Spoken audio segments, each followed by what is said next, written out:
From the glory of conquest to the depths of exile, Napoleon Bonaparte's empire was as magnificent as it was doomed. This is the story of how absolute power made him a legend and how pride ultimately brought him to his knees. Stick around to see how one of history's greatest commanders faced his final defeat. After crowning himself Emperor of the French in 1804, Napoleon stood at the absolute pinnacle of his power. He was more than just a ruler. He was a force of nature, reshaping the map of Europe to his will with his brilliant military mind. He led his grand army to victory after victory, defeating the mighty empires of Prussia, Austria, and Spain. It seemed like no one could stop him. His empire stretched across the continent and his word was law. But as with all great empires, the seeds of its downfall were already sown. In 1812, driven by ambition, Napoleon made his greatest and most fatal mistake, the invasion of Russia. He marched in with a massive army of over 600,000 soldiers, confident of a swift victory. But he hadn't counted on Russia's most formidable general, General Winter, the brutal cold,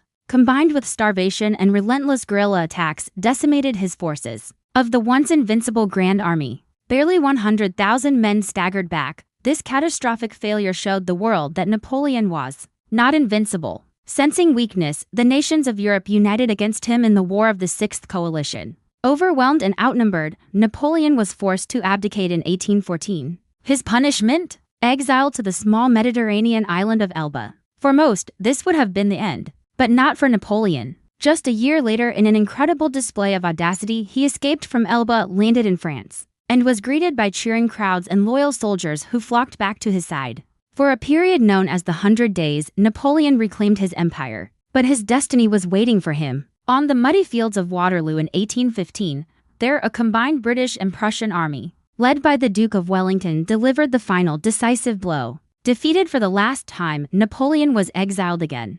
But this time to the remote and windswept island of St. Helena in the middle of the Atlantic. Here, he would spend his final 6 years in isolation, a prisoner reflecting on a life of unparalleled glory, ambition, and ultimate failure. Napoleon's empire fell.